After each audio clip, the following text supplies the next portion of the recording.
የእስራኤልና የኢራን ጦርነት ብቻ አይደለም። ይህ የኃይል ግጭት ነው።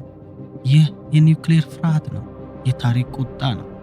ኢራንና እስራኤል ከጓደኝነት ወደ ጠላትነት እንዴት ደረሱ የሚለውን በዝርዝር እናያለን።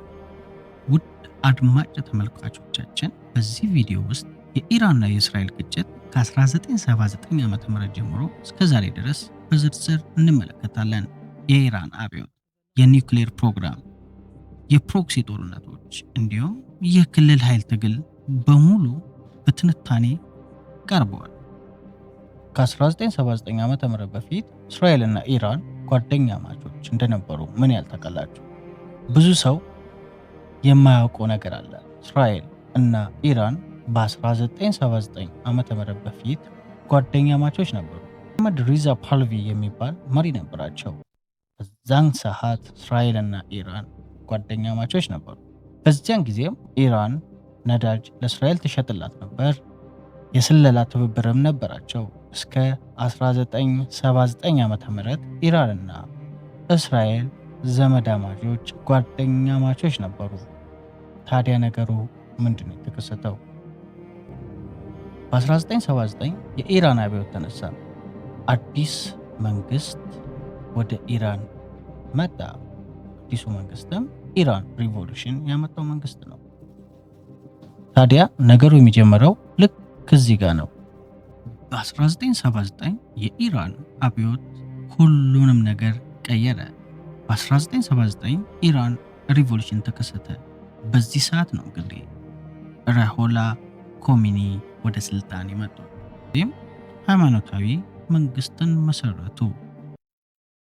አመራራቸው ወይም የነሱ መንግስት እስራኤልን እንደ ሀገር እንደማይቀበሉ፣ ጽዮናዊት መንግስት በማለት መበቀል እንደሚያስፈልግ ወይም እሷን እንደ ሀገር እንደማይቀበሉና ፍልስጤም ላይ ወንጀል እየሰራች እንደሆነ ገለጹ። የኢራን አዲሱ መንግስትም ሃይማኖታዊ መንግስት ነበር። በዛ ምክንያትም እስራኤልን አምርሮ ይጠላት ነበር። አዲሱ መንግስት እስራኤልን ህገወጥ መንግስት ብሎ በመፈረጅ ነው የጀመረው። ከዛ በኋላ ግንኙነታቸው ተቋረጠ። ያ ብቻ አይደለም። ኢራን ፓለስቲንን መደገፍ እንደ ሃይማኖት ግዴታም ቆጠረች። እንግዲህ አዲሱ መንግስት በሚመጣበት ጊዜ ፓለስቲኒያን ወይም ደግሞ ፍልስጤምን መደገፍ ሃይማኖታዊ ግዴታ ነው የሚባል አቋም ያዘ አዲሱ የኢራን መንግስት። እስራኤልም የሀገር የደህንነት አደጋ አድርጋ ተመለከተችው።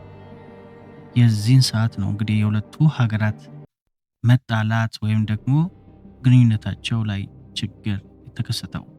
እስራኤልና ኢራን ቀጥታ ውጊያ አድርገው አያውቁም።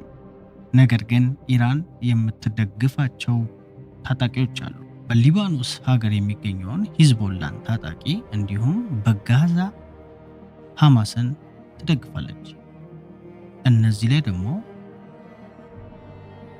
እስራኤል ሁለቱን ታጣቂዎች በማጥቃት ወይም እነሱ ጋር ሁል ጊዜ ጦርነት ትከፍታለች። ይህ ፕሮክሲ ዋር በሁለቱ ሀገራት መካከል እንዲነሳ አድርገዋል። በእጅ አዙር እስራኤል ከኢራን ማለት ነው። ያ ማለትም ኢራንና እስራኤል የሚጣሉት በቀጥታ ሳይሆን በእጅ አዙር ነው። ኢራን ሂዝቦላ የሚባል ታጣቂዎችን እንዲሁም ሐማስ የሚባል ታጣቂን ትደግፋለች። እስራኤልም በሶሪያ የኢራን መሰረቶችን ትመታለች። ያ ማለትም ኢራን ሂዝቦላና ሐማስን በሶሪያ የሚገኘውን ስትደግፍ፣ እስራኤል ቀጥታ ኢራንን ሳይሆን ሶሪያን በማጥቃት በተዘዋዋሪ ሂዝቦላና ሐማስ ላይ ጥቃት ታደርሳለች። ይህም የጀርባ ጦርነት ይባላል። የእጅ አዙር ጦርነትን በመባል ይታወቃል። በ2024 እስከ 2026 እንደ አውሮፓውያን አቆጣጠር በትንሹም ቢሆን ፕሮክሲ ዋር ተጀመረ ኢራን። ነገር ግን ይህ ከዚያም ይበልጣል። እርሶስ ምን ያስባሉ? የኢራን ኒውክሌር ስምምነት በ2015 ዓ.ም እንደ ኢትዮጵያን አቆጣጠር ጆይንት ኮምፓራሲቭ ፕላን ኦፍ አክሽንስ የሚባል የኢራን የኒውክሌር ስምምነት በዓለም አቀፍ ስምምነት ተፈራረመች ኢራን። ይህ ስምምነትም በኢራንና በተለያዩ ሀገራት የተደረገ ነው። በኢራን በአሜሪካ፣ በእንግሊዝ፣ በፈረንሳይ፣ በሩሲያ፣ በቻይና እና ጀርመን እንዲሁም የአውሮፓ ህብረት ጋር በተደረገ ስምምነት ኢራን ተፈራርማለች። ዋናው ዓላማው ምንድን ነው? ኢራን የኒውክሌር ፕሮግራሟን እንዳትጠቀም ለጦር መሳሪያ ማምረት። ዋና ዓላማው ኢራን የኒውክሌር ፕሮግራሟን እንዳትጠቀም ወይም ለጦር መሳሪያ ማምረት እንዳትጠቀም ዩራኒየም ማበልጸግ መጠን እንዲቀንስ እንዲሁም የኒውክሌር ኃይል በሰላማዊ መንገድ ብቻ እንድትጠቀም ነው። ይህም በተቃራኒው ኢራን ይህንን የምትተገብር ከሆነ የዓለም አቀፍ ኢኮኖሚ ቅጣቶች ወይም ደግሞ ሳንክሽን እንዲቀሩላት ተስማምተዋል። ታዲያ ችግሩ የተከሰተው ከዚህ በኋላ ከ3 ዓመት በኋላ ነው። በኢትዮጵያ በ2018 ዓ.ም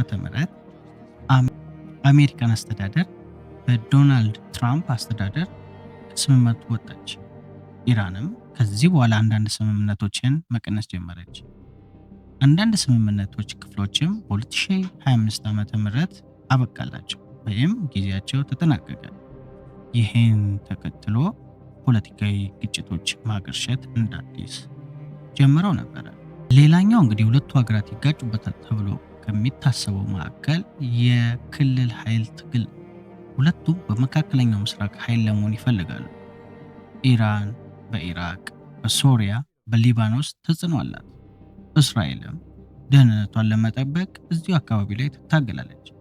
እዚህ አካባቢ ያለ ኃይል ስለሚያነካካቸውም ሁለቱ ሀገራት እርስ በርስ ጎሪጥ እንዲመለከቱ አድርጓቸዋል። የኒውክሌርም ኢራን ኒውክሌርን መታጠቅ ትፈልጋለች። እስራኤል ደግሞ ኢራን ኒውክሌር የምትታጠቅ ከሆነ እንደ ሀገር ደህንነት አይሰማትኝም። ሌላኛው ምክንያት ነው ለሁለቱ ሀገራት የግጭት መንስኤ። በመጨረሻም ዛሬ የምናየው ግጭት፣ ጦርነት ፖለቲካዊ ነው፣ ሃይማኖታዊ ነው፣ የኒውክሌር ተጽዕኖ ነው፣ የክልልን ኃይል ውድድር ነው። የኢራንና የእስራኤል ብዙ ምክንያቶች ነው ወደዚህ ግጭት ጦርነት ያስገባቸው። እናንተስ እስቲ ሀሳባችሁን ስጡ። ቀጣይ እንደዚህ አይነት ቪዲዮ እንዲሰራላችሁ ሰብስክራይብ፣ ላይክ፣ ሼር ማድረጋችሁን አትርሱ።